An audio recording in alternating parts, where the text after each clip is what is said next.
अस्सलाम वालेकुम जी गाइस, कैसे हैं आप लोग।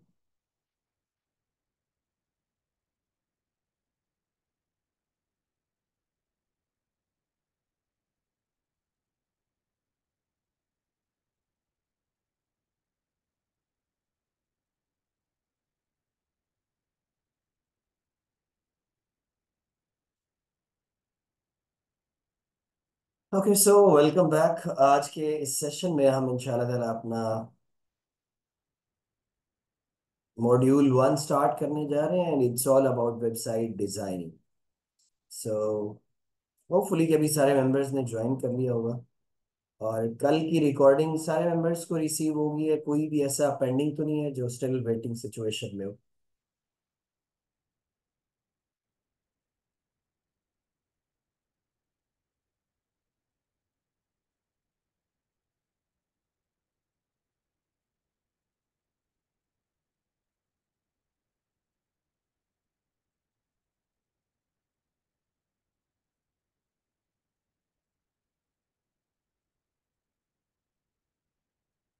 ओके, सो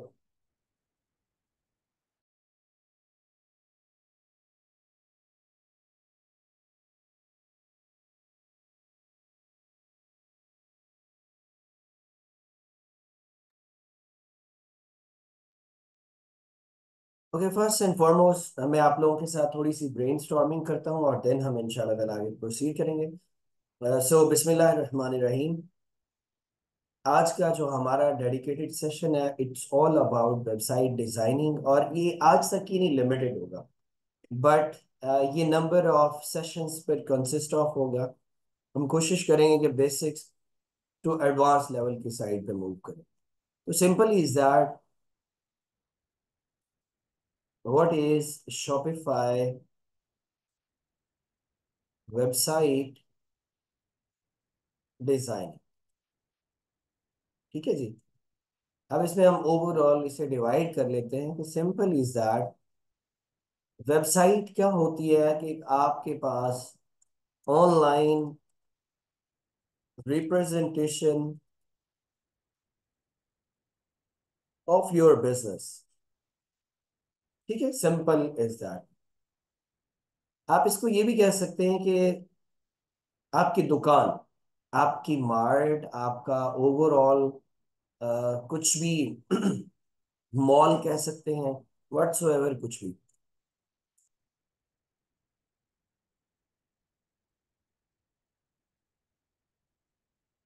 ठीक है, जैसे हमारे पास फिजिकली शॉप्स होती हैं, इसी तरह से अब हमारे पास ऑनलाइन की दुनिया में हम उसे वेबसाइट कहते हैं। ये वेबसाइट का आइडिया अब से नहीं है। सो हम ट्राई करेंगे कि अकॉर्डिंग टू शॉपिफाई कंसीडर करते हुए जो भी पैरामीटर्स हमें रिक्वायर्ड हैं उनको इन डिटेल डिस्कस करें। तो जब आप ऑनलाइन अपना कोई बिजनेस स्टार्ट करने जा रहे हैं तो आपको कौन कौन सी चीजें रिक्वायर्ड हो सकती हैं। जरूरी नहीं है कि अब हमारे पास वेबसाइट नहीं है तो हम बिजनेस नहीं कर सकते, ऐसा नहीं है। आपके पास ऑनलाइन बिजनेस करने के लिए simple is that Facebook page अगर है तो आप उसके ऊपर भी काम कर सकते हैं। सिमिलरली अगर आपके पास इंस्टाग्राम पेज है तो आप उसके ऊपर भी अपना प्रोसीजर कर सकते हैं। इसी तरह से आपके पास लिंक्डइन की बात करें, आप वहां पर भी पेज क्रिएट करते हुए प्रोसीड कर सकते हैं। ये मैंने दो चार जो आपके पास सोशल मीडिया प्लेटफॉर्म्स हैं उनमें से बस लिमिटेड सा समझाने के लिए बात कर रहा हूँ। हर एक सोशल मीडिया प्लेटफॉर्म हमें ये ऑफर देता है कि भाई आप सिंपली जैड अपना बिजनेस रन कर सकते हो, पोर्टफोलियो डिजाइन कर सकते हो। कोई मार्केटिंग की जरूरत नहीं है। अगर आपकी ऑडियंस बहुत अच्छी है तो आप इजी पैटर्न के अकॉर्डिंगली अपना बिजनेस कर सकते हो। लेकिन यहाँ पर इशू ये आ जाता है कि हमारी ब्रांडिंग नहीं होगी। ब्रांडिंग इन अ सेंस कि आप चाहते हैं कि with the passage of time मेरा मार्केटिंग का जो बजट है वो डिक्रीज होता जाए और लोग सर्च करें डायरेक्टली और मेरी वेबसाइट पे लैंड करें।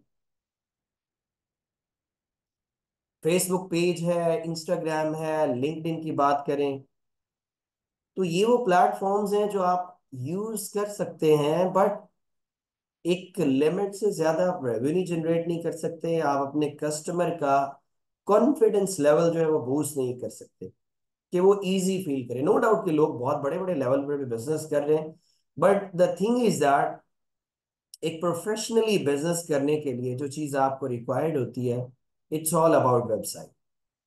अब वेबसाइट जो है आप किसी से कस्टम वाली भी बनवा सकते हैं, हमारी कल भी बात हुई थी, जो कि कोडिंग बेस्ड होती है स्टफ, बहुत ज्यादा कॉस्टली स्टफ हो जाता है। लेकिन इसके अलावा जो मोस्टली लोगों के माइंड में क्वेश्चंस रेज होते हैं, व्हाई शॉपिफाई, मैं कोशिश करूंगा उन क्वेश्चंस के आंसर्स को जस्टिफाई करूं।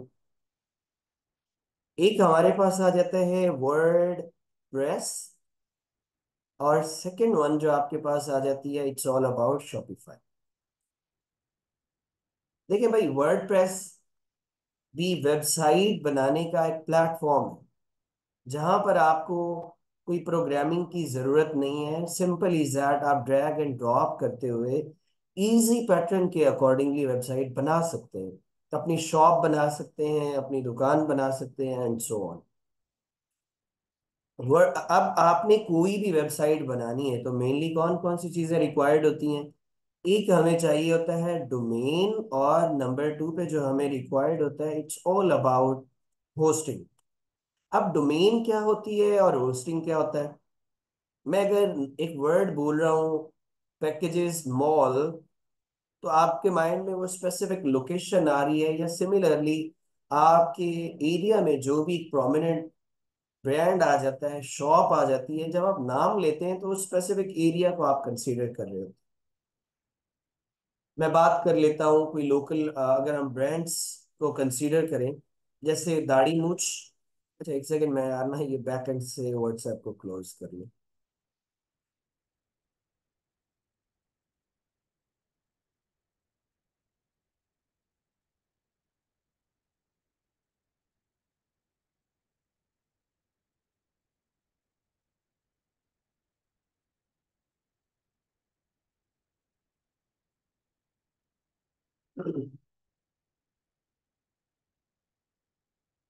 ओके, फॉर एग्जांपल अगर मैं बात करता हूँ दराज, मैं बात कर रहा हूँ अमेजोन की, एडिडास, नाइकी, ये वैसे तो ब्रांड्स हैं।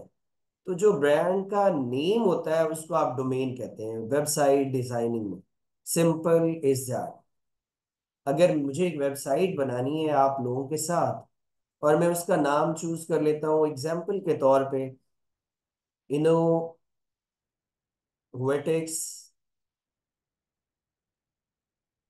Mart dot com. अब देखें, डोमेन में क्या आ जाता है आपके पास, ये एक्सटेंशंस होती है। ये सबसे पहले जो आपके पास नाम लिखा हुआ आ रहा है, it's all about your domain. कोई भी ब्रांड जो अपना नाम यूज कर रहा है, अब कुछ ऐसे प्रोमिनेंट ब्रांड्स हैं जिन जैसे लाइक आप KFC कह लें, मैकडोनल्ड्स कह लें, नाम लेने तो नहीं चाहिए लेकिन समझाने के लिए कह रहा हूँ। इसी तरह से जितने भी ब्रांड्स हैं, चाहे आप गाड़ियों में चले जाएं, क्लोथ्स में चले जाएं, तो ये आपके पास डोमेन होती है। डॉट कॉम ये उसकी एक एक्सटेंशन बन जाती है। फॉर एग्जाम्पल अगर मैं बात करता हूँ, कोई भी एक डोमेन है XYZ.AU, तो इसका मतलब है कि XYZ एक डोमेन है, AU मुझे रिप्रेजेंट कर रहा है ऑस्ट्रेलिया। इसी तरह से अगर मैं एक डोमेन चूज कर लेता हूँ XYZ.AE, तो मुझे आइडिया हो जाएगा कि ये जो XYZ एक डोमेन है या ब्रांड है, कहाँ पर ये सिचुएटेड है। AE stands for Arab Emirates आपके पास आ जाता है। इसी तरह से डॉट कॉम वाली जो है, मोस्ट ऑफ द केसेस में हम यूनाइटेड स्टेट के लिए यूज करते हैं। एक और डोमेन की बात को समझते हैं, मैं शो भी करवा दूंगा लेकिन अभी समझा रहा हूँ, .co.uk। तो आपको आइडिया हो जाएगा कि अच्छा ये जो XYZ कोई भी एक ब्रांड का नाम हो सकता है, और ये कहाँ पर सिचुएटेड है, UK बेस्ड है। ठीक है, तो ये एक्सटेंशंस हमारे पास ओवरऑल रिप्रेजेंटेशन कर रही होती हैं एरिया और लोकेशन जहां पर आप ओवरऑल बिजनेस कर रहे होते हैं, काम कर रहे होते हैं। एग्जाम्पल के तौर पे हम बात कर लेते हैं E-commerce.pk। तो इसका मतलब है कि यहाँ पर एक कोई ब्रांड है, कोई इंस्टीट्यूट है, कोई कंपनी है जिसका नाम है ई कॉमर्स। ये उसकी डोमेन हो गई, और ये जो डॉट पी के आ रहा है, इट्स ऑल अबाउट एक्सटेंशन। अब आप सोच रहे होंगे कि डोमेन क्यों जरूरी होती है। डोमेन बेसिकली ब्रांडिंग पर्पस के लिए रिक्वायर्ड होता है। फॉर एग्जाम्पल, अगर मैं बात करूं, आप लोग ई कॉमर्स के नाम से अब एटलीस्ट कुछ लोग तो फेमिलियर होंगे। उसकी रीजन क्या है कि उन लोगों ने ब्रांडिंग की है अपने इस नाम की ओवरऑल। अगर आपको इस ई कॉमर्स नाम का पता ना होता और इसकी जगह पर हमारे पास कुछ इस तरह से नंबर आ जाता, फॉर एग्जांपल दिस वन, मैं एग्जांपल के तौर पर समझा रहा हूँ। ये क्या चीज आ रही है? आपसे कोई बंदा पूछता है कि आप कोर्स कहाँ से कर रहे हैं, तो आप उसे ये बताएंगे 32-2 35-6 3.25। बेसिकली ये जो मैंने अभी नंबर एंड पे मार्क किया है, ये हमें डोमेन का नेम इस तरह अल्फाबेट्स में नजर आ रहा होता है। बिहाइंड द सीन जो सिस्टम रिकग्नाइज कर रहा होता है वो अल्फाबेट से नहीं, वो उसको नंबर से, डिजिट से रिकग्नाइज कर रहा होता है। तो इसलिए इंटरनेशनल ऑर्गेनाइजेशन ने ये काम किया कि यार ये नंबर्स, लाइक जैसे शिनाख्ती कार्ड नंबर होता है, आईडी कार्ड नंबर है, कोई भी नंबर है, इसको याद करना, डिलीवर करना मुश्किल काम है। जब हम गूगल पे सर्च करते हैं, हमारे इजी काम के लिए कोई नाम आ जाता है, जैसे मैंने ई कॉमर्स किया, मैं बात कर लेता हूँ किसी भी यूनिवर्सिटी की बात कर लेता हूँ, किसी क्लोथिंग ब्रांड की बात कर लेता हूँ, मैं अमेजोन का नाम सर्च करता हूँ, मैं अमेजोन लिखता हूँ, बिहाइंड द सीन जो सर्च इंजन है वो उसको ट्रांसलेट कर रहा होता है इन डिजिट्स। मेरी बात समझ रहे हैं? कोई मैं मुश्किल अल्फाज तो नहीं बोल रहा। हमारे लिए जो ओवरऑल डोमेन को अंडरस्टैंड करना, रिकग्नाइज करना, वो अल्फाबेट्स में आ रहा होता है। जो सिस्टम इंटरप्रेट कर रहा होता है, मैं गूगल पे सर्च कर रहा हूँ ना, ई कॉमरेड्स, अब सर्च इंजन फॉन्ट से पहले उन अल्फाबेट्स को ट्रांसलेट करता है डिजिट्स में, और उन डिजिट्स को सर्च करने के बाद आपको रिजल्ट्स प्रोवाइड कर देता है। तो डोमेन ओवरऑल आपके पास एक ब्रांड का नेम होता है, जिसको आप ब्रांडिंग के लिए यूज करते हैं, रिकग्निशन के लिए यूज करते हैं। अगर ये सिस्टम इंट्रोड्यूस ना होता कि हम इन डिजिट्स को वर्ड्स में चेंज ना कर सकते, तो ये बहुत कॉम्प्लिकेटेड काम हो जाना था, क्योंकि ऑनलाइन में सारा सीन इस तरह से चल रहा होता। तो यहाँ पर कोई कंफ्यूजन, कोई प्रॉब्लम तो नहीं है? कोई ऐसी बात जो मैं मुश्किल बता रहा हूँ?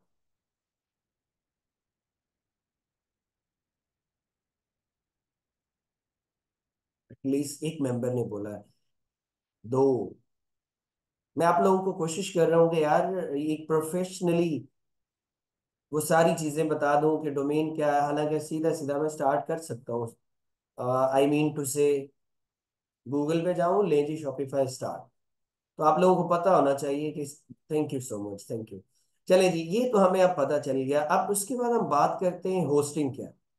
आप ये समझें कि आपने किसी भी एक अच्छी मार्केट में कोई एक शॉप ली है, हर शॉप के बाहर आउटसाइड में एक नाम लिखा हुआ आ रहा होता है, जिससे वो रिकग्नाइज होता है। जैसे मैं बात करूं जे डॉट, एग्जाम्पल के सादा सादा अल्फाज में आप चले गए कूगर के आउटलेट पे, तो बाहर कूगर लिखा हुआ आ रहा होगा आप। और इसी तरह से आप एडिडास के आउटलेट पे गए तो वहां पर आउटसाइड पे एडिडास, एडिडास, नाइकी, व्हाटसएवर, वो सारी चीजें लिखी हुई आ रही होंगी। उस शॉप के बाहर तो आपको नाम नजर आ गया, जो शॉप के इनसाइड स्पेस है, मैं बहुत देसी सादा अल्फाज में बता रहा हूँ, जो शॉप के इनसाइड स्पेस है, जहां पर आपने चीजों को ओवरऑल डिस्प्ले किया हुआ है, ऑनलाइन की दुनिया में, वेबसाइट में हम उसे होस्टिंग कहते हैं।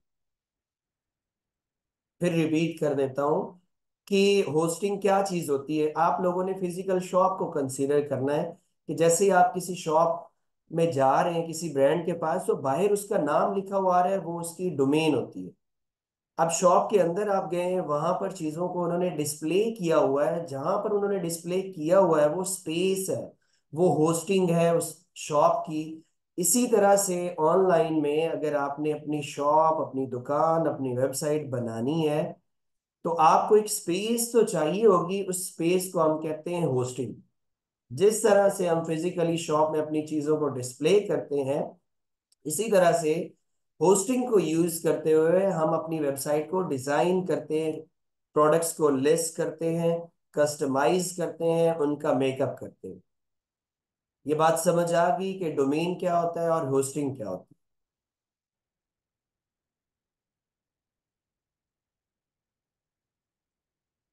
आप लोग बोलते जाएंगे ना, अभी स्टार्टिंग फेज है तो मैं पूछता जाऊंगा कि हाँ भाई, okay fine, everything stuff. Okay nice. परेशान नहीं होना आप लोगों ने, जब अगर किसी को कोई प्रॉब्लम फेस होगा, इंशाल्लाह आई विश कि आप लोग, कोई मैं इस तरह के टेक्निकल लैंग्वेज के साथ नहीं जाऊंगा, हर चीज़ का कंपैरिजन फिजिकली हम करते हुए मूव करेंगे। और खुदा न खास्ता अगर फिर भी किसी को कोई प्रॉब्लम होता है, याद रखें, वेबसाइट डिजाइनिंग इसलिए स्टार्ट करवा रहा हूँ कि हमने प्लान किया हुआ है कि यार इसकी सर्विसेज देते हुए आप चार्ज कर सकते हैं, आपका पोर्टफोलियो अच्छे से बनना शुरू हो जाएगा। तो इसलिए हर एक चीज में हमने अपने लाइक्स अपने डिसलाइक्स को फॉलो नहीं करना, हमने फोर्सफुली चीजों को समझना है। ठीक है। Okay nice. परेशान नहीं होना फिर भी। ओके दोस्तों, अब हमें पता चल गया कि यार डोमेन भी होस्टिंग भी, अब हम परेशान हो गए कि यार ये डोमेन कहाँ से लेकर आए, होस्टिंग कहाँ से लेकर आए। देखो भाई, वर्डप्रेस में ये दोनों काम करने पड़ते हैं। डोमेन परचेज करने के लिए आप लोगों के पास GoDaddy भी है, हॉस्टिंगर भी आ जाता है, इसी तरह से नेम चीप है। ये जिनके मैं नाम मेंशन कर रहा हूँ मैं बता देता हूँ ताकि आप लोगों को कंफ्यूजन ना हो जिन प्लेटफॉर्म्स के बारे में मैं कह रहा हूँ, जैसे गो डैडी, नेम चीप, हॉस्टिंगर। इसी तरह से आपके पास नेम.com, बहुत सी ऐसी डोमेन प्रोवाइडर जो कंपनीज हैं, वेबसाइट्स हैं, जहां से हम अपना नाम जो है वो चूज कर सकते हैं। तो हमें इन प्लेटफॉर्म के बारे में भी कुछ आइडिया हो गया। अच्छा, होस्टिंग, जो होस्टिंग है वो हमें कौन प्रोवाइड कर देता है? ये सारे ही होस्टिंग भी दे देते हैं, जिनमें से मोस्टली लोग प्रेफर करते हैं होस्टिंगर के साथ जाने को। बट मेरा जो इसमें फेवरेट है या जो अच्छा है, थोड़ा सा कॉस्टली है, मैं GoDaddy को प्रेफर करता हूँ। अभी आप लोगों ने सुनते जाना है, मैं बताऊंगा कि हमें क्या चाहिए। ये मैं बता रहा हूँ वर्डप्रेस के लिए कि आपको हर एक चीज चाहिए। जब हम बात करते हैं शॉपिफाई की, तो शॉपिफाई हमारी लाइफ को इजी कर देता है। ये कहता है कि भाई, आपको कोई सेपरेट होस्टिंग लेने की जरूरत नहीं है। होस्टिंग भी आपको मैं प्रोवाइड कर दूंगा बाय डिफॉल्ट। डोमेन अगर आप मेरे से परचेज करना चाहें तो शॉपिफाई से भी आप परचेज कर लें।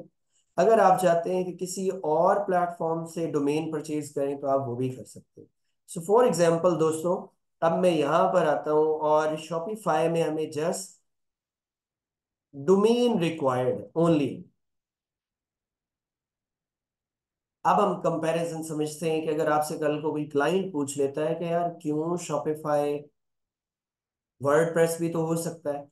अब हम पहले तो इनका फाइनेंस, इनकी कॉस्ट को अंडरस्टैंड करते हैं। देखो भाई, शॉपिफाई के जो ओवरऑल चार्जेस हैं, ये पर मंथ है $25 से लेकर $40 तक। वाइल मैं बात करूं वर्डप्रेस की, तो इसके लिए आपका पाकिस्तानी रुपीज में 15 to 20 thousand रुपीज आते हैं, आपको होस्टिंग मिल जाती है, और आप पर एनम मतलब सालाना उन्हें पे करते हैं।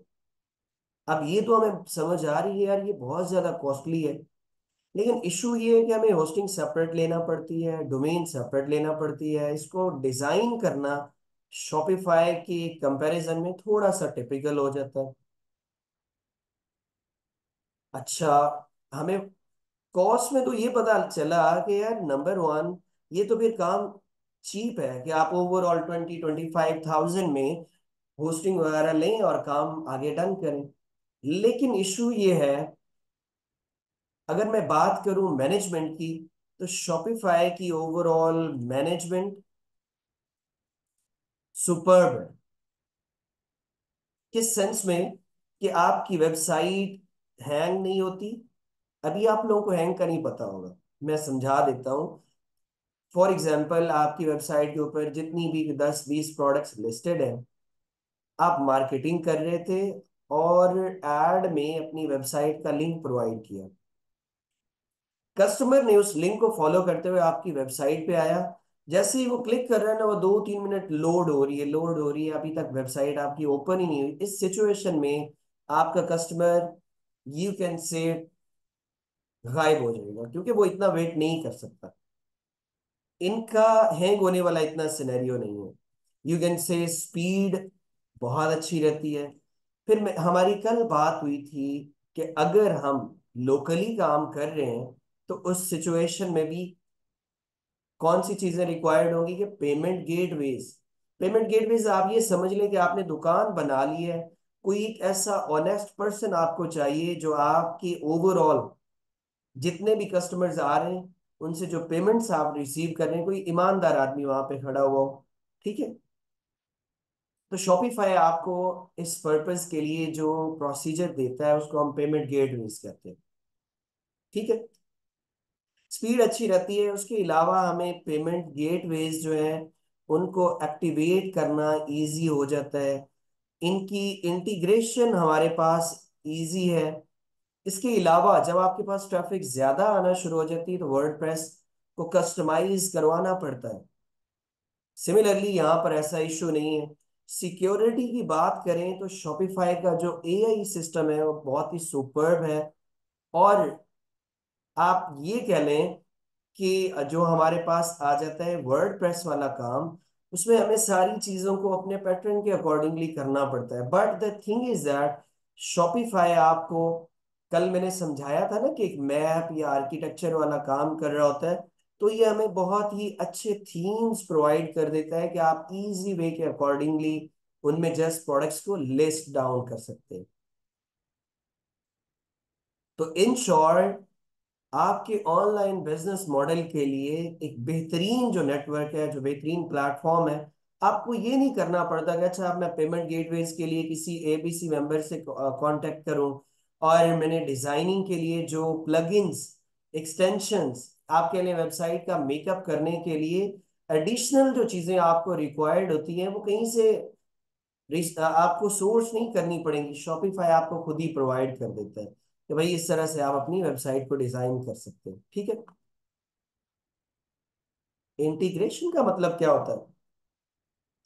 इंटीग्रेशन का मतलब ये होता है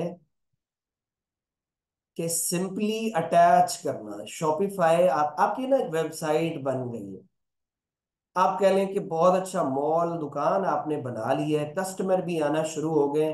अनफॉर्चुनेटली हमें कोई एक अच्छा रिलायबल ईमानदार बंदा नहीं मिला जो आपके उस काउंटर पे खड़ा हो जाए और कस्टमर से पेमेंट्स को रिसीव करना शुरू कर दे। जो बंदा काउंटर पे खड़े होके पेमेंट्स रिसीव कर रहा होता है, वेबसाइट की दुनिया में, शॉपिफाई में, हम उसे कहते हैं पेमेंट गेटवेज। तो अब हमें पेमेंट गेटवेज क्या करना पड़ेगा? जैसे उधर बंदा कोई ना कोई खड़ा करना पड़ता है दुकान पे, शॉप पे, इसी तरह से वेबसाइट पे भी तो हमें लेके आना पड़ेगा ना कोई सिस्टम जो आपके कस्टमर्स की पेमेंट्स को रिसीव करे। तो उस पेमेंट मेथड को एक्टिवेट करना या इंटीग्रेट करना एक ही बात है। तो समझ आइए आप लोगों को मेरी बात दोस्तों, क्लियर हो गया? परेशान तो नहीं हो रहे ना? अभी तक मैं एक बंदे को माशाल्लाह देख रहा हूँ, बहुत एक्टिव है, अप्रिशिएटेड दोस्त। अच्छा यार, जिन लोगों को परेशान होना नहीं है, थोड़ा सा भी है ना, तो चिल हो जाए, इजी होके सुने बस। कंसंट्रेशन आप लोगों ने इधर सुननी है, मजा आएगा इंशाल्लाह। हाँ, और क्या चीज है? ओके मेरे दोस्तों, ये वाला काम भी हमारे पास डन हो गया। आप चाहे तो इसका कोई स्क्रीनशॉट ले सकते हैं और अपने ग्रुप में पोस्ट कर लें ताकि सेव रहे एज इट इज, क्योंकि यार मैं इसे डाउनलोड नहीं कर सकता हूँ। अच्छा, अब हम बात करते हैं कि टाइप्स ऑफ। अच्छा, इसका पहले आप स्क्रीनशॉट लें इसको पोस्ट कर लें और देन मैं न्यू वन से करता हूँ। बहुत अच्छी बात है। चलिए, अगर आप लोग बहुत ध्यान से कंसंट्रेशन से सुन रहे हैं ना, तो मैं अब आप लोगों को एड्रेस नहीं करूंगा। अब मैं भी अपने काम में डेडिकेशन के साथ बोलता जाऊंगा और आप लोग सुनते जाएंगे। जस्ट एक स्क्रीनशॉट लें, मैं इसको फिर इरेज कर लूँ।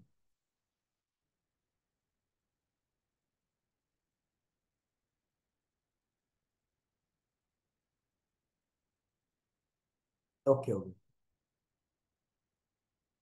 थैंक यू जी। अब हम बात कर लेते हैं कि टाइप्स ऑफ शॉपिफाई। अगर कोई बंदा इसे वेबसाइट बोले या इसे स्टोर कहे, व्हाट्सोएवर कोई भी नाम दे, तो आप लोगों ने परेशान नहीं होना है। इन दोनों का मतलब सेम होता है। एक आ जाता है दोस्तों हमारे पास, it's all about general store. और जो सेकंड वन होता है, इट्स ऑल अबाउट निश और कैटेगोरिकल स्टोर। अब हम लोग आगे प्रोसीड करते हैं। टेक्निकल अगर अगर कोई मैं टर्म बोल रहा हूँ तो उससे परेशान नहीं होना। मैं उससे कोशिश करूंगा सादा अल्फाज में बताऊं, लेकिन आप लोगों को पता होना चाहिए। कल को क्लाइंट पूछ ले और हम कहें कि ये क्या चीज़ है। देखिए भाई, जनरल स्टोर के बारे में आप में से बहुत से लोगों को आइडिया होगा। It's all about $1 shop. $1 shop कह लें, $2 शॉप की बात कर लें। ये जो आइडिया होता है वो जनरल स्टोर है। मीन्स के इसमें आपके पास ऑल टाइप्स, और आप कह सकते हैं कि सेलेक्टेड कैटेगरीज आ जाती है। मैं ये भी बताता हूँ कि क्या होता है। फॉर एग्जाम्पल, आप $1 शॉप पे जाते हैं तो दोस्तों हमें क्या क्या उधर चीजें मिलती हैं। फॉर एग्जाम्पल, इसमें हाँ हमारे पास ये हो सकता है कि किचन का स्टफ भी होगा, आपको ग्रोसरी का स्टफ भी मिलेगा, आपको हो सकता है कि स्पोर्ट्स एंड आउटडोर वाली चीजें भी मिल जाएं। डिपेंड करता है कि आपको ओवरऑल फैशन के रेलेवेंट स्टफ भी मिल जाता है। सिमिलरली आप लोगों को गार्डन के रेलेवेंट भी चीजें मिल जाती हैं। इसके अलावा हमें गैजेट्स ये भी मिल जाते हैं, हमें टॉयज भी वहां पर मिल रहे हैं। सो ऑन मीन्स के अब हमारे पास जब मल्टीपल कैटेगरीज आ जाती हैं, क्लोथिंग का स्टफ भी हो सकता है। मैंने जस्ट फ्यू एग्जांपल्स समझाने के लिए मेंशन किया। तो जनरल स्टोर में आप मल्टीपल टाइप्स की प्रोडक्ट्स को, मल्टीपल टाइप्स की कैटेगरीज को लिस्ट कर सकते हैं। It's all about general store. अब नीश क्या होता है कि आप इसे सिंपल और सादा अल्फाज में कह सकते हैं कि जैसे मेडिकल स्टोर है। पाकिस्तान की बात तो अलग ही है ना, कि यार यहाँ पर हर चीज मिल जाती है। मेडिकल स्टोर पे आपको ग्रोसरी भी मिल जाएगी, हो सकता है क्लोथिंग भी मिल जाए, हो सकता है कि आपको फैशन भी मिल जाए। स्पेशली कोविड के बाद तो मेडिकल स्टोर जो है वो जनरल स्टोर में चेंज हो गए थे। अभी शायद वो अपनी दोबारा रीशेपिंग सिचुएशन में जा रहे हैं। तो उनसे हमें जनरल स्टोर भी मिलता था, क्योंकि जनरल स्टोर भी उस टाइम पे बंद हो जाते थे या कुछ भी क्रैक डाउन था ना। अब आप कह सकते हैं कि स्पेसिफिक प्रोडक्ट बेस हो सकता है। एग्जाम्पल के तौर पे हम बात कर लेते हैं, जैसे हमारे पास एक मेडिकल स्टोर है। तो ये क्या है, एक नीश को डील कर रहा है, एक स्पेसिफिक कैटेगरी को डील कर रहा है। इसी तरह से अगर हमारे पास कोई एक स्टोर है जो कि पेट सप्लाईज को डील कर रहा है, अकेले ही उसके पास पेट की सप्लाईज हैं, पेट की एसेसरीज हैं, पेट के टॉयज हैं, पेट्स के ग्रूमिंग के रेलेवेंट स्टफ आ जाता है, तो उसको हम पेट सप्लाईज कह सकते हैं। या फिर आपके पास कोई फैशन स्टोर आ जाता है जिसके पास एयर रिंग्स हैं, रिंग्स हैं, ब्रेसलेट हैं, नेकलेसेस हैं, व्हाट्सो एवर इस चीज का बना लेता है, तो वो ज्वेलरी के रेलेवेंट बन जाएगा। अच्छा, एक और हम बात कर लेते हैं कि अगर कोई एक वेबसाइट डेडिकेटेडली क्लोथिंग के ऊपर बना हुआ है, हो सकता है कि वो मेंस को डील कर रहे हो, वेमेंस को डील डील कर रहे हो, बेबीज को डील कर रहे हो। डिपेंड करता है कि वो आपके पास ओवरऑल किसी इवेंट को डील कर रहे हो, या फिर आपके पास एक स्टोर है, वेबसाइट है, जो कि स्पोर्ट्स की प्रोडक्ट को डील कर रहा है ओवरऑल। तो इसको हम नीश कह सकते हैं, इसको हम कैटेगोरिकल स्टोर कह सकते हैं। अगर आप क्या काम करते हैं कि सिंपल इज दैट, जो किचन के एसेसरीज है उसके ऊपर एक स्टोर बना लेते हैं, वेबसाइट बना लेते हैं, तो ये कौन सी हुई? नीश बेस स्टोर। अभी तक मुझे, मैं आप लोगों से नहीं पूछूंगा क्योंकि आप लोग सुन रहे हैं। नीश का मतलब होता है, मैं चेक कर लूं कि रिकॉर्डिंग कर रहा हूँ। कर रहा हूँ यार, डरा दिया आपने तो। करूंगा ना मेरे दोस्त, क्यों नहीं करनी साउंड रिकॉर्डिंग। नीश का मतलब होता है कैटेगरी।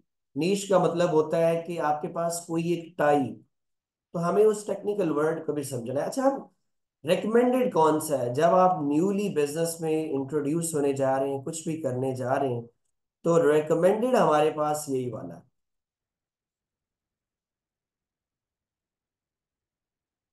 रिकमेंडेड किसके लिए? न्यू बीस के लिए। ओके। और अब हमारा जो नीश में स्टोर है,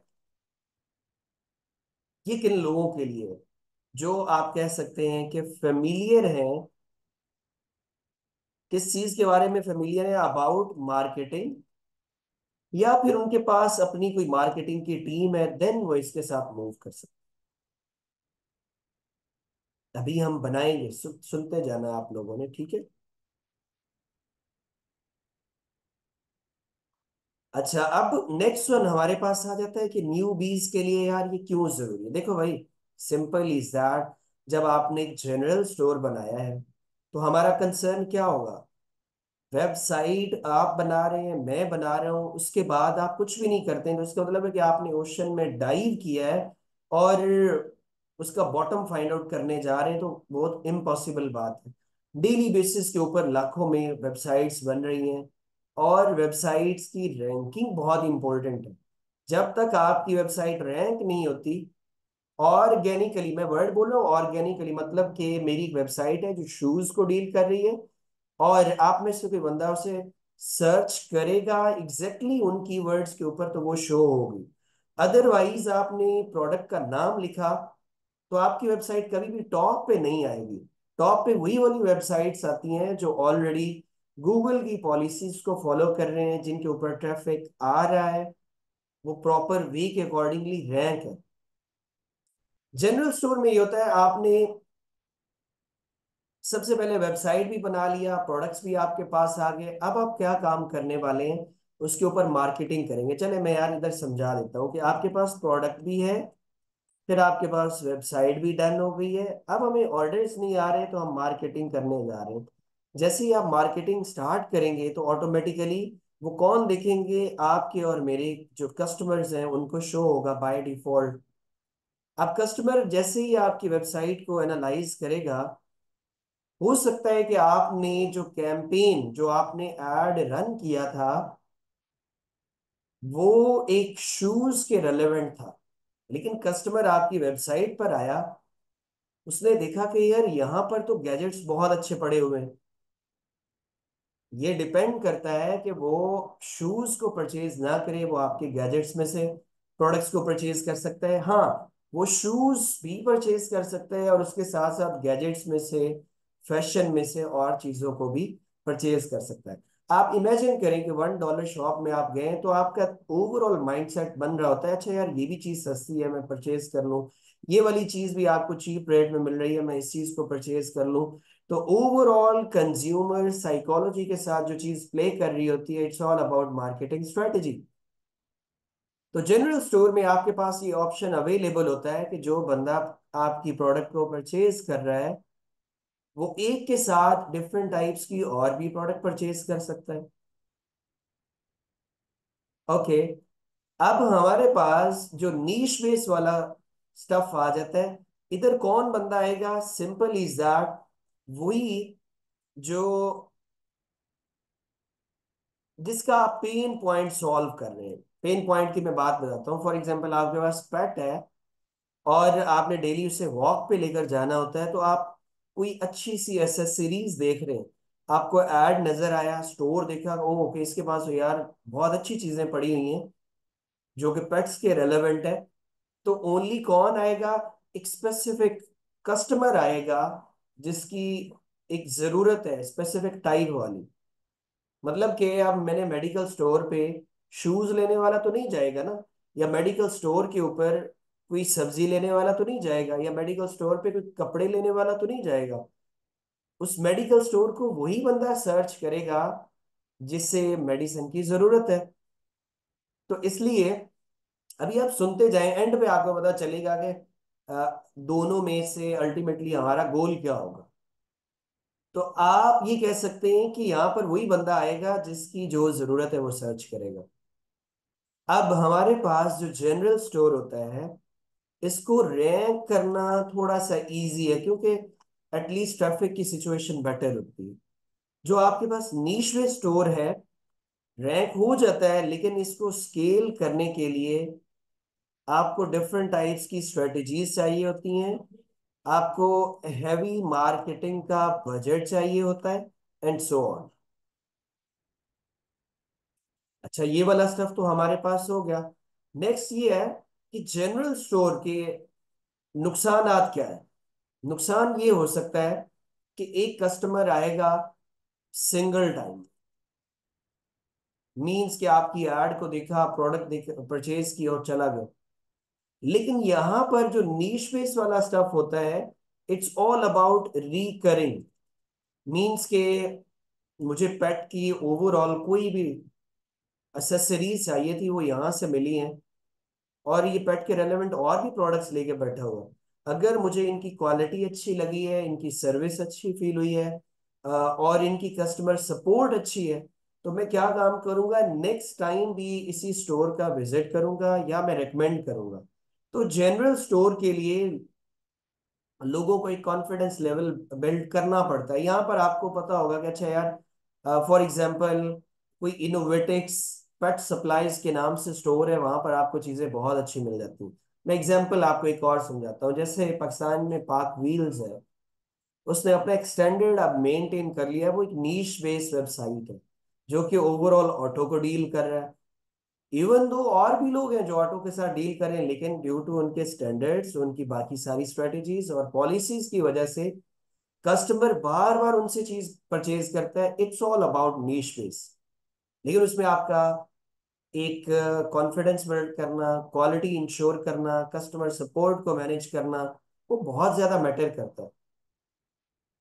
2005-4 के अराउंड उस बंदे ने, या इस इरा में, अपनी वेबसाइट का या ऑनलाइन बिजनेस का काम स्टार्ट किया।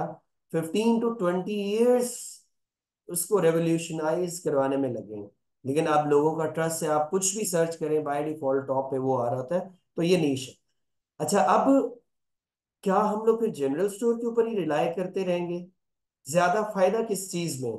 हमें स्टार्टिंग फेज में बेनिफिट जो है वो जनरल स्टोर में है, क्योंकि कस्टमर की कन्वर्जन की प्रोबेबिलिटी ज्यादा है। प्रोडक्ट्स ज्यादा आपके पास होती हैं, डिफरेंट टाइप्स की होती हैं। कस्टमर को एक पसंद नहीं आएगी तो वह दूसरी वाली परचेज कर लेगा। लेकिन जब आप बात करते हैं नीश बेस में, तो उसमें आपके पास स्पेसिफिक टाइप्स की प्रोडक्ट्स आ जाती हैं।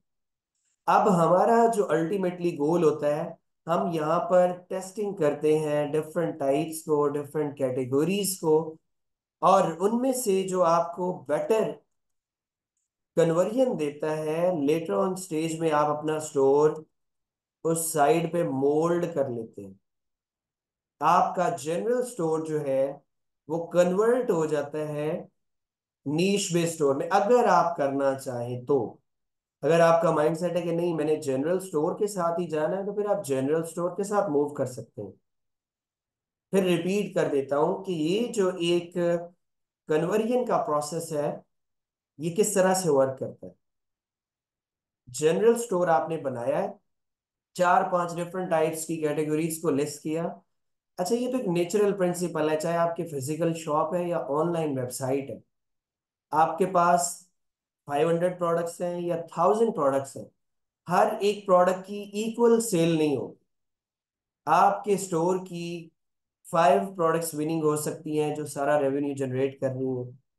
एक प्रोडक्ट हो सकती है, 2 प्रोडक्ट्स हो सकती हैं। जब हम टेस्ट करेंगे, फॉर एग्जांपल हमारे पास किचन भी था, हमारे पास sports and outdoor, fashion, garden, gadgets, toys. With the passage of time जो हमें रिस्पॉन्स आया, सपोज वो किचन की प्रोडक्ट्स ने बहुत अच्छा दिया, तो फिर हम लोग क्या काम करेंगे, ओवरऑल किचन के रेलेवेंट सारी प्रोडक्ट्स को अपने स्टोर में लिस्ट डाउन कर सकते हैं और उसे जनरल स्टोर से कन्वर्ट कर सकते हैं नीश बेस में। अच्छा, जब ये लेवल आता है कोई 5 6 मंथ्स 1 ईयर के बाद, उस टाइम तक हमें कौन से बेनिफिट्स मिल रहे होते हैं? नंबर 1, जो आपका जनरल स्टोर है उसकी रैंकिंग इंप्रूव हो जाती है। उसके ऊपर पर मंथ जो विजिटर्स की स्ट्रेंथ है वो भी ग्रेजुअली इंक्रीज हो रहे होते हैं।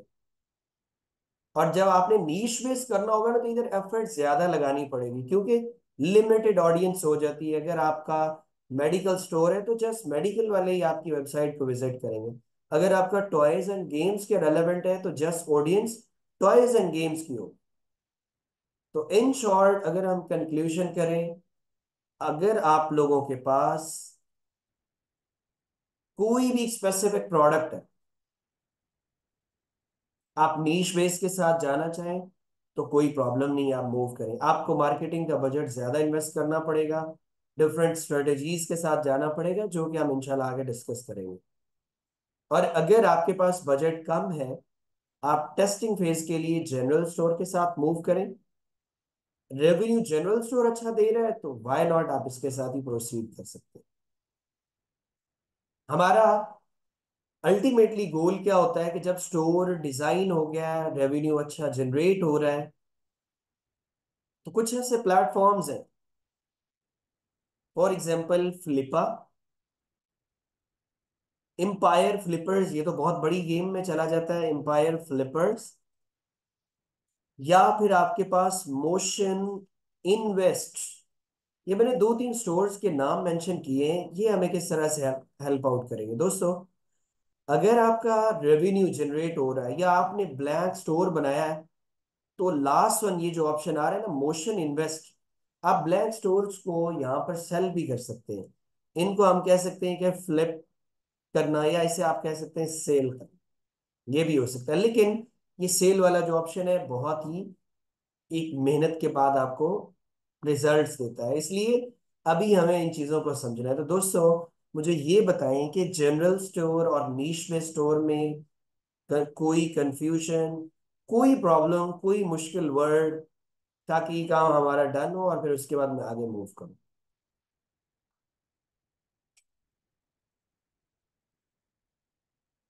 मोहम्मद सनाउल्लाह यार, वंडरफुल, बहुत एक्टिवली सुन रहे हैं।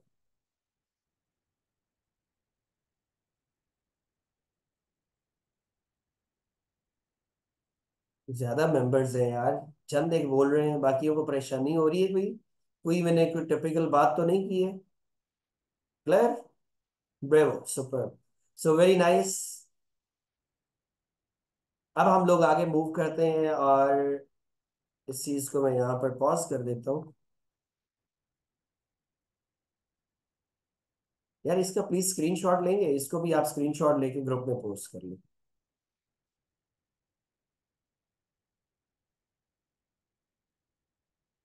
हाउस वाइफ है, कोई बात नहीं है, आप लोग सुने। स्पेशली यार वो लोग, स्टूडेंट्स तो हमें पता है यार एक्टिव होते हैं, एनर्जेटिक होते हैं। हाउस वाइफ होगी, जो लोग अपनी, कह लें कि लॉन्ग टाइम से सिस्टम के पास नहीं गए, विदाउट एनी जेंडर डिस्क्रिमिनेशन, हर एक के लिए फ्रीडम है, जो मर्जी पूछें, लेकिन सुनने के बाद, सुनने के बाद। अच्छा दोस्तों, डन हो गया स्क्रीनशॉट वाला काम, चले मैं इसे स्टॉप करता हूँ, और फिर अब मैं आप लोगों को आगे कैरी ऑन करवाता हूँ। Okay, so wonderful. हमारा जो फर्स्ट फेज था कि यार स्टोर कौन सा हमें बनाना होगा और किस तरह से ये चीजें वर्क करेंगी, होपफुली आप लोगों को आइडिया होगा। आपके पास ऑलरेडी जीमेल है तो वो भी वर्क करेगा, जीमेल नहीं है तो भी कोई प्रॉब्लम वाली बात नहीं है। दोस्तों यहाँ पर मैं इस चीज को पॉज करने लगा हूँ और एक सेपरेट रिकॉर्डिंग जो है वो स्टार्ट करूंगा, ताकि आप लोगों को आइडिया हो जाए कि स्टोर किस तरह से वेबसाइट स्टार्ट करनी है।